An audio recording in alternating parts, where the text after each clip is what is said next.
గాడిద, నీకు 40 సంవత్సరాల ఆయుష్ ఇస్తాను, నీకు ఇష్టమేనా అని అడిగాడు.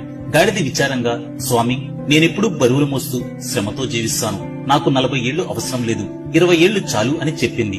దానికి బ్రహ్మదేవుడు సమ్మతించాడు. తర్వాత కుక్కను పిలిచి, కుక్క, నీకు 40 సంవత్సరాల ఆయుష్ ఇస్తాను, నీకు సమ్మతమేనా అని అడిగాడు. కుక్క వణికిపోతూ, స్వామి, నేనెప్పుడూ ఇంటికి కాపలా కాస్తూ నా యజమాని కోసం జీవించాలి, 40 ఏళ్లు చాలా ఎక్కువ, నాకు 20 సంవత్సరాలు చాలు అని అంది. బ్రహ్మదేవుడు కూడా నిజమే కదా అని అంగీకరించాడు. తర్వాత గుడ్లగోబను పిలిచి, గుడ్లగోబా, నీకు 40 ఏళ్ల ఆయుష్ ఇస్తాను, నీకిష్టమే కదా అని అన్నాడు. దానికి గుడ్లగోబ నిశ్శబ్దంగా, స్వామి, రాత్రంతా నిద్ర లేకుండా తిరుగుతూ జీవించాలి, ఇది చాలా కష్టం, నాకు 20 సంవత్సరాలు చాలు అని చెప్పింది. బ్రహ్మదేవుడు తృప్తిగా సమ్మతించాడు. చివరికి మనిషిని పిలిచాడు. మనిషి, నీకు 40 సంవత్సరాల ఆయుష్ ఇస్తాను, నీకు ఇష్టమేనా అని అడిగాడు. కాని మనిషి అత్యాశతో, స్వామి, నాకు 100 సంవత్సరాల ఆయుష్ కావాలి అని ఆశపడ్డాడు.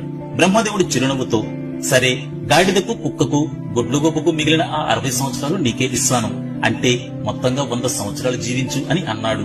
అలా మనిషి జీవితం 3 భాగాలుగా మారింది. మొదటి 40 సంవత్సరాలు ఆనందంతో యవ్వనంతో జీవిస్తాడు. తర్వాత 20 సంవత్సరాలు గాడిదలా బరువును మోస్తూ కుటుంబ బాధ్యతలను నిర్వర్తిస్తాడు. తర్వాత 20 సంవత్సరాలు కుక్కలా ఇంటిని కాపాడుతూ పిల్లల కోసం సేవ చేస్తాడు. చివరి 20 సంవత్సరాలు గుడ్లగోబలా నిశ్శబ్దంగా తన ఇంటి బయట కూర్చుని పెద్ద సీసీ కెమెరా లాగా మారిపోతాడు. నిజమే కదా? మీ అభిప్రాయం